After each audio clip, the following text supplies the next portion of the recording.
Donc, merci de me donner la parole et de poursuivre ce voyage au travers la classification by-RADS et la prise en charge des prélèvements. Effectivement, comme nous l'a expliqué notre collègue avec beaucoup très didactique par rapport à la classification du by-RADS, que ce soit en écho, en mammographie, en IRM, effectivement, il est important de réaliser des prélèvements. Le primum novus, c'est de réaliser les prélèvements avec cette classification by-RADS. C'est le début, je dirais, du parcours. L'imagerie interventionnelle en scénologie, vous voyez que, en fait, mon topo est de parcourir un petit peu les moyens que l'on a pour cette scénologie interventionnelle, les outils. Je ne vais pas vous faire une revue de la littérature, mais simplement, en fait, vous dévoiler tous les outils actuellement que l'on peut avoir en 2023. Donc, vous voyez, la boîte à outils, il y en a beaucoup. Effectivement, avant, on opérait les masses palpables, on n'avait que, finalement, la chirurgie. La scénologie interventionnelle a révolutionné complètement la prise en charge du cancer du sein. Elle se base essentiellement sur la classification by-RADS. Donc, on vous l'a exposé. L'évolution historique, vous voyez que ça ne s'est pas fait tout seul, hein. Déjà, en 1930, on faisait des cytologies sous contrôle clinique. Ensuite, on a utilisé la cytoponction. On faisait ce qu'on pouvait. Et puis, quand j'ai commencé à monter cette unité de scénologie interventionnelle et quand je me suis passionnée pour la scénologie, effectivement, j'ai vu arriver, après la cytoponction, des microbiopsies d'abord, et ensuite, vous voyez ces microbiopsies à peu près dans les années 90, et puis ensuite, ça n'a fait que croître, les macrobiopsies sous aspiration, avec le système d'aspiration sous stérotaxie, des tentatives de biopsie chirurgicale avec l'intact, la bille, qui ont plus ou moins été finalement scientifiquement, il y avait des insuffisances, enfin en tout cas pour la prise en charge, il y avait des problèmes de marge d'exérèse, etc. Et ensuite, ça n'a fait qu'évoluer depuis 2023 et ça évolue encore bien sûr tous les ans. Elle fait partie intégrante de cette prise en charge des symptômes cliniques et infracliniques rencontrés en scénologie, que ce soit l'écoulement, l'inflammation, les adénopathies, etc. Il y a différents types de gestes en scénologie interventionnelle. Il y a bien sûr les modalités de guidage et puis tous les outils concernant les aiguilles et leur calibre. On a de nombreux types d'échantillonnage disponibles. Vous voyez que de la cytoponction, on parle de 21-23 gauges, à la microbiopsie, 14-16 gauges. Je vous rappelle, et ça c'est important dans les messages, qu'on parle de microbiopsie jusqu'à 14 gauges. Au-delà, que ce soit avec aspiration ou sans aspiration, on va parler de macrobiopsie. Vous voyez, donc les termes sont importants, il faut être rigoureux dans votre, bien sûr, dans les faits, dans le compte-rendu, la structuration de vos comptes-rendus et dans la reproductibilité également. Donc, souvenez-vous, après 14 gauges, on parle de macrobiopsie. Les modalités de guidage, eh bien, c'est pas compliqué. Il y en a à peu près 4.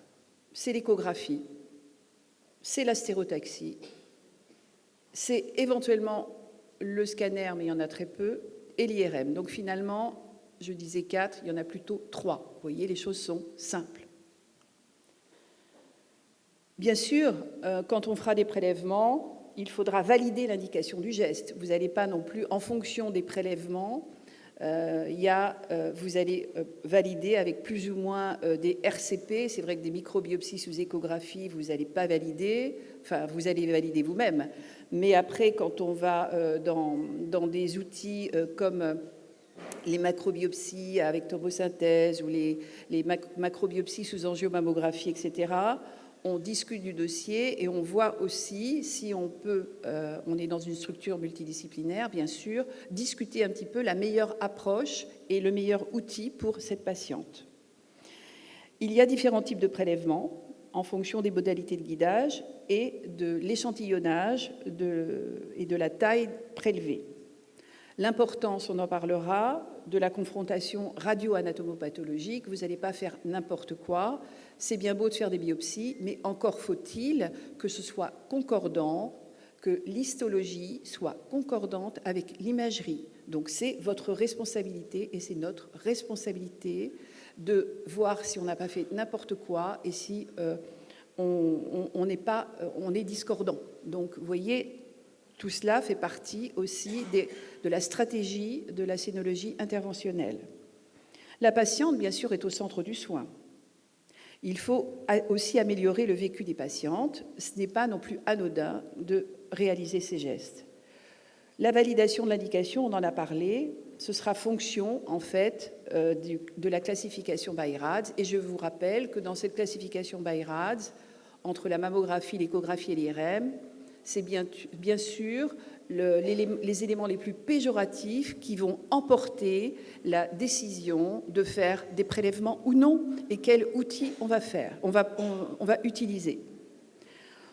On peut avoir un consentement écrit de la patiente ou alors on peut simplement lui expliquer avec des formulaires qui sont écrits. L'essentiel, c'est d'informer les patientes. Les patientes, elles veulent savoir ce qu'on va faire et que ce soit quelques jours avant ou le jour même, en tout cas, il est normal d'informer les gens, il est normal aussi de leur parler des effets secondaires. Comme ça, ils ne sont pas surpris, mais il ne faut pas non plus trop appuyer sur les effets secondaires, mais en tout cas, il est normal de les informer. Concernant les microbiopsies sous échographie en pratique, pour ma part, moi, je ne fais pas du tout de bilan d'hémostase. Concernant les macrobiopsies, il y a des bilans d'hémostase avec des arrêts et des relais par les AVK. Avec les AVK, pardon.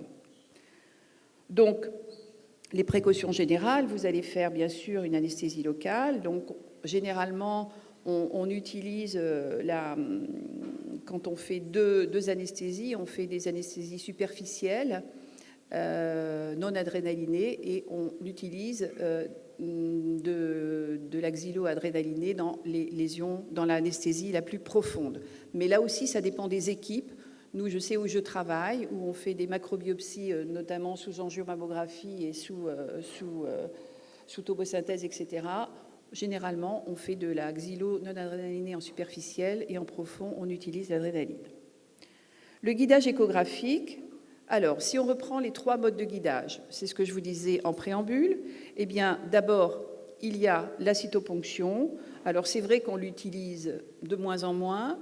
Après, il y a des équipes, en fonction de là où vous travaillez, il y a des gens qui sont extrêmement forts pour faire qui lisent les cytoponctions le jour même, qui voient un petit peu s'il y a des cellules anormales, donc notamment à un moment donné dans la prise en charge du diagnostic rapide en un jour, on peut aussi utiliser, mais là encore, c'est un outil, il faut savoir l'utiliser. Ça peut être utile dans des kystes, notamment des kystes qui gênent les patientes, où il y a une plainte fonctionnelle, des kystes douloureux, des abcès, etc. Donc, il y a la cytoponction, on peut soit faire par aspiration ou par capillarité. Et puis, effectivement, l'étalement du matériel de ponction à l'aide d'une autre lame, simple glissement où on angule le matériel. Donc, tout cela, je passe. Et vous voyez que la cytoponction, elle a quand même des avantages, mais elle a évidemment des inconvénients puisqu'on n'a pas une architecture tissulaire qui va pouvoir nous permettre d'avoir un diagnostic fiable. Cette cytoponction, vous voyez, avec des aiguilles très fines, notamment pour rechercher des amas papillaires dans les écoulements, elle peut être tout à fait utile. Et puis, vous voyez, par exemple, sur l'évacuation d'une formation kystique. Et cette cytoponction va nous donner, effectivement, pourquoi pas, si vous la faites bien, sur un fibroadénome très cellulaire, très jeune, eh bien, on pourra avoir un diagnostic avec de la cytoponction.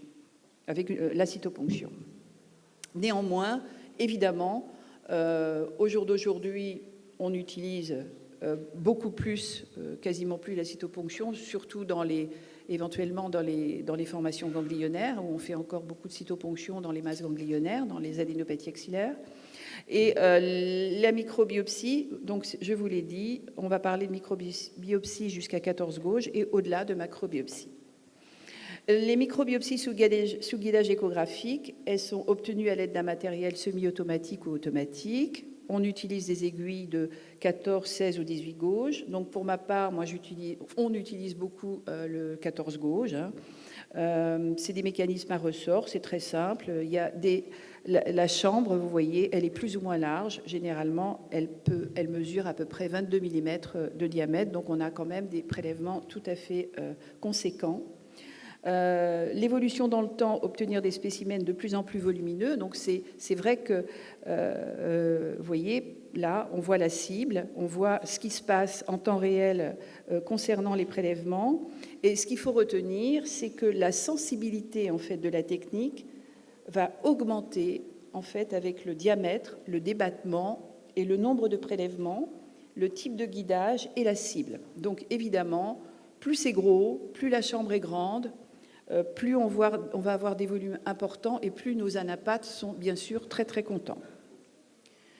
Les microbiopsies, donc vous voyez, c'est simple, hein, on fait une désinfection cutanée, une anesthésie superficielle, on met en place l'aiguille, voilà, donc là vous avez des exemples de microbiopsie d'une masse ACR5, donc voilà, donc les différentes étapes, on recueille les prélèvements. Et puis, il y a effectivement, la lésion doit être centrée dans le champ de la sonde. On visualise le grand pectoral s'il est très facilement, notamment dans les seins de petite taille. Et on va privilégier la bord parallèle du grand axe de la sonde. Mais là encore, c'est votre responsabilité, c'est votre façon de faire. Il faut que vous soyez à l'aise. Le ciblage en microbiopsie éco-guidée, vous voyez que là, on a deux clichés, en fait, ici, voilà. Et ça, vous voyez, vous devez, quand vous faites vos prélèvements, iconographier, en fait, la place de l'aiguille en longitudinale et en transversale pour acter le fait que vous avez prélevé et ça ratifie, en fait, la qualité de votre geste. Et en cas de problème médico-légal, il vous faudra aussi prouver que vous n'étiez pas à côté. La boîte à astuces en biopsie, il y a des petits trucs, hein, bien sûr, avec la routine, avec l'expérience, notamment des points d'entrée cutanés proches du bord de la sonde, une injection d'anesthésie locale pour gonfler en fait la lésion, pour pouvoir être beaucoup plus à l'aise. Il y a des seins qui sont extrêmement difficiles à biopsier, donc dans ce cas-là, généralement, avec des calibres plus gros, on arrive bien sûr à quasiment tout le temps faire. Il n'y a pas de limite. En fait, on a tellement d'outils qu'on trouve toujours des solutions. C'est une procédure simple, hein, elle évite la plupart du temps une procédure chirurgicale et on n'a pas de déformation, on n'a pas de conséquences esthétiques. Elles ont aussi des faux négatifs, bien sûr. Alors, dans ce que je vous disais, les trois, finalement, outils, on avait ces microbiopsies sous échographie. Alors, ces microbiopsies, on parle toujours du 14 gauge et inférieur à 14 gauge. Dans le principe même, on peut avoir également des microbiopsies stéréotaxiques. Vous voyez, ça, c'était au début. En fait, quand j'ai commencé la scénologie, je me souviens avoir inauguré en fait, nos premières microbiopsies sous stéréotaxie. Mais quoi qu'il en soit, les principes sont les mêmes aujourd'hui. Donc, on a voilà, tout un matériel avec l'anesthésie. Vous voyez, le plateau... Voilà, donc on fait une anesthésie locale, on se met en place. C'est toujours le même principe de la stéréotaxie et c'est valable pour tout, que ce soit avec l'angiomammographie, que ce soit avec la tomosynthèse. C'est toujours les mêmes principes. Donc il n'y a rien de nouveau. Vous voyez qu'on cible toujours au milieu de la chambre de prélèvement. On centre avec un cliché à angle neutre. On confirme la visibilité de la lésion dans le champ de vue avec une localisation dans un plan selon l'axe des X, Y. et on vérifie l'absence de superposition de vaisseaux. On fait une acquisition des 2 clichés en stéréotaxie à 2 angles opposés, respectivement de plus 15 et moins 15, et on peut également, maintenant avec nos machines complètement nouvelles, si vous voulez, la machine va calculer l'axe Z, Y, etc. Elle calcule tout, donc nous on a juste à mettre en place l'aiguille et on sait qu'on est au bon endroit, la machine fait tout. Voilà, donc le principe de la projection stéréotaxique, je remets ce cliché pour vous dire que rien n'a changé et qu'au jour d'aujourd'hui, l'aspiration a changé, les calibres des aiguilles ont changé, les techniques se sont perfectionnées, mais finalement, c'est le même principe. Donc vous voyez, en termes de volume tumoral, là, à votre gauche, donc effectivement, entre 14 gauche, là je fais attention parce que c'est le laser en fait, voilà. Entre le 14 gauche et le 8 gauche, j'essaie de me balader avec mon petit point, entre le 14 gauche et le 8 gauche, c'est ce que je vous disais, les anapathes sont de plus en plus contents, plus c'est gros, plus c'est pas fragmenté. Donc là, effectivement, avec une aiguille de 8 gauche, vous voyez bien que on a 3 fois 21 mg, on a 300 mg d'histologie, et en fait, on a effectivement une fiabilité histologique incomparable, et de plus en plus, la sensibilité augmente et de plus en plus meilleure. Alors, les macrobiopsies, donc maintenant, on va parler d'aspiration, parce que quand on parlait de microbiopsie sous échographie ou sous stéréotaxie, il n'y avait pas de mécanisme d'aspiration. La nouveauté, c'est l'aspiration. Et là, effectivement, ça permet d'avoir des échantillons beaucoup plus volumineux, beaucoup de meilleure qualité, et avec des prélèvements qui sont très, très rapides. Donc là, vous voyez, on a tout un panel d'outils. Donc là, vous avez schématisé en fait ce qui se passe lors d'une aspiration avec ce qu'on appelle l'aspiration ou vacuum, un vacuum aspiré. Donc on aspire en fait la cible avec du matériel tranchant qui va pouvoir découper en fait le tissu aspiré et retirer le prélèvement. Donc vous voyez, le principe technique est toujours le même, et avec une aiguille qui va être en fait en rotation horaire ou anti-horaire, on va pouvoir faire ce qu'on veut avec les machines. Donc la macrobiopsie par aspiration, vous voyez, donc là c'est par rapport, évidemment c'est une alternative à la chirurgie, et puis on a tout un système, soit on peut être la patiente peut être en décubitus, elle peut être assise. On a maintenant des outils, vous voyez, avec des aiguilles rotatives. On peut faire donc les prélèvements soit allongés, c'est ce que je vous disais. Là, c'est au centre François Baclès. Voilà, donc là, on peut allonger la patiente. On peut aussi, voilà, on travaille avec ce matériel actuellement, donc sur le Pristina, et vous voyez que la patiente est assise, le fauteuil est super confortable, tout est en place et ça se passe très très bien. Voilà, donc vous voyez donc tout le matériel.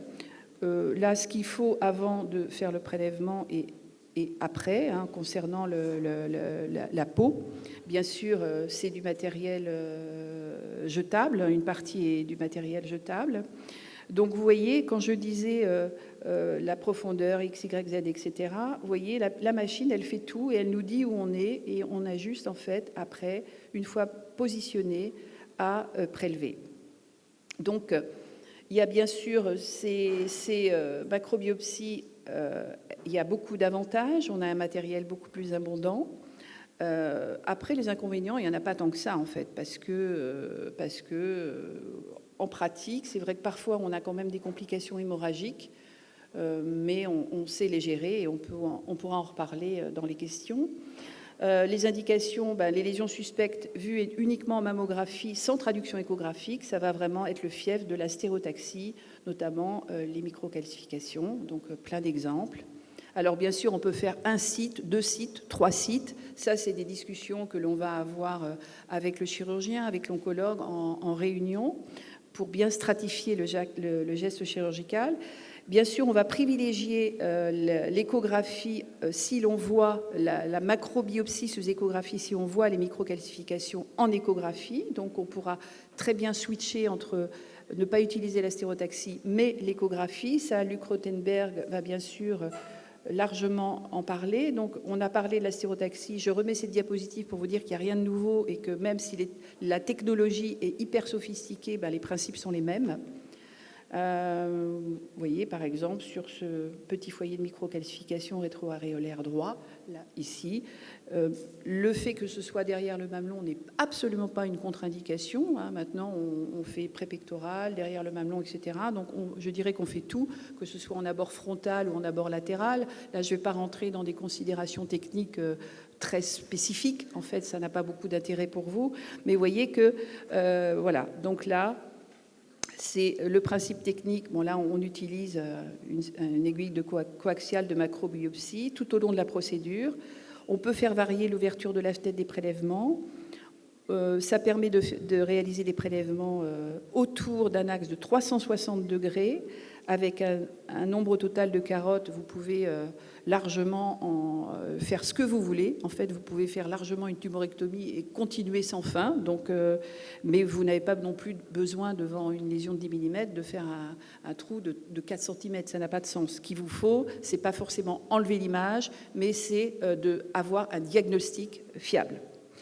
Donc, voilà. Donc, ce petit schéma qui parle de lui-même, vous voyez un petit peu ce qui se passe dans le sein avec l'aiguille coaxiale rotative qui va permettre en fait de faire une exérèse et avec plusieurs tours dans le tissu mammaire, voilà, des tours espacés de 2 mm et finalement une tumorectomie qui peut aller jusqu'aux 12 mm ou beaucoup plus importante. C'est à vous de choisir tous ces... On a beaucoup de liberté.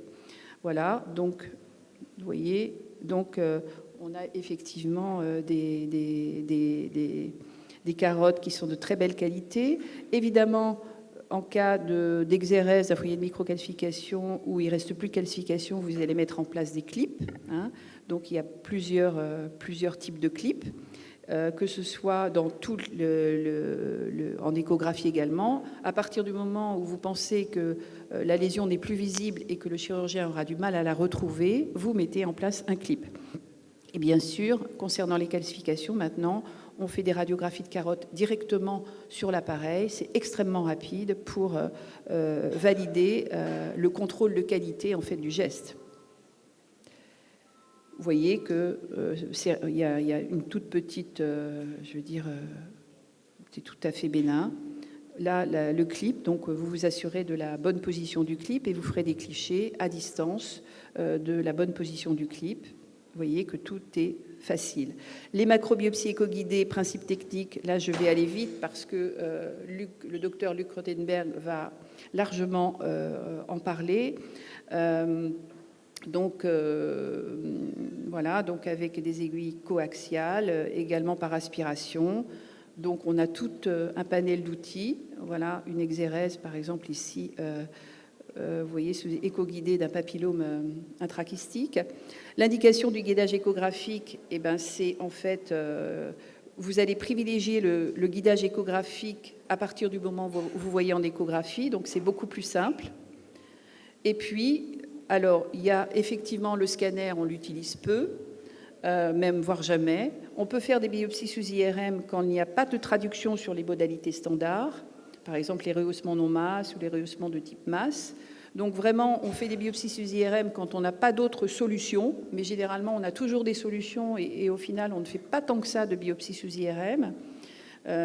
Donc, vous voyez là, au centre, où on a fait une biopsie sous IRM d'un rehaussement, en fait, ici, par exemple, voilà un exemple de biopsie sous IRM, d'une prise de contraste, d'un syndrome de masse, en fait, qui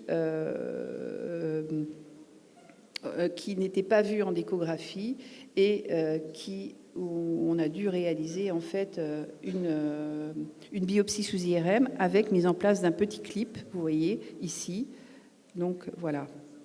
Mais c'est vrai qu'on fait des biopsies sous IRM, on les staffe ces dossiers et vraiment finalement on en fait très peu parce qu'on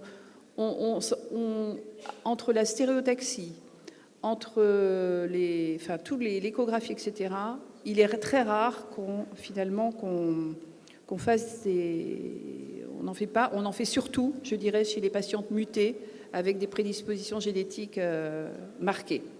Donc les biopsies, même chose, vous voyez, on peut mettre en place des clips et en fait, là, ici, un double repérage pour préparer l'acte chirurgical. Donc je vais aller vite maintenant. Donc les concordances, Luc Rothenberg vous en parlera. Ce qui compte, c'est d'être concordant, d'avoir un compte-rendu très standardisé. Donc je vous renvoie aussi au compte-rendu structuré sur le site de la Société d'imagerie du sein, la CIFEM, où l'on a travaillé sur ces comptes-rendus structurés, où vous pouvez les retrouver. Et puis, ces concordances, il faut être très, très vigilant concernant ces concordances. Par exemple, vous voyez, il y a 5 situations. Est-ce que le malin est concordant? Est-ce que le malin est discordant? Est-ce que le bénin est concordant? Est-ce que le bénin est discordant? Et s'il n'y a pas d'explication claire et au moindre doute, vous ferez une nouvelle procédure de biopsie. Là, par exemple, j'ai en tête un exemple il y a 15 jours d'une patiente qui était traitée pour un cancer du sein. Elle avait un syndrome de masse, en fait, ACR5. J'ai fait des premières biopsies il y a à peu près un mois et qui m'ont parlé de fibrose adénosclérosante. Et pour moi, il y avait une discordance entre l'iconographie, les images et la biopsie. Donc, j'ai donc refait des biopsies et c'était une récidive de cancer. Voilà, donc l'important, Luc Rothenberg va aussi vous en parler, de la consultation pré-procédurale pendant le geste et après le geste. Donc ça, c'est informé et puis bien expliqué. Il faut discuter, communiquer, rassurer. Après le geste, il faut bien sûr anticiper la prise en charge. Il y a des répercussions parce que les patientes attendent les résultats et c'est pas toujours simple. C'est la pierre angulaire du diagnostic des lésions symptomatiques aussi bien que des lésions infracliniques, donc c'est incontournable. C'est beaucoup moins invasif et coûteux que les biopsies chirurgicales, donc maintenant on a des modalités de guidage extraordinaires. Il faut favoriser en tous les points de vue le guidage échographique, l'importance de la corrélation anatomo-radiologique, et puis quelle que soit la technique et le mode de guidage, la performance d'une procédure percutanée. Vous voyez, il faut informer, communiquer et parfois, pour diminuer la douleur et l'anxiété, vous pouvez aussi ajouter en fait une note faire l'hypnose est un excellent outil en scénologie interventionnelle. Et au savoir scientifique s'ajoutent les émotions, le profil psychologique de la patiente et de l'interprétateur. Attention au langage d'offense, de l'hypertechnologie, comme les pistolets, je veux dire, c'est des mots aussi, il faut faire attention à ce qu'on dit. Et voilà, donc, voilà. Donc et puis les images ne pleurent pas, ne s'inquiètent pas, ne s'impatientent pas. Donc n'oubliez pas que vous n'êtes pas que des imageurs, mais il y a une femme, bien sûr, derrière les images. Voilà, je vous remercie.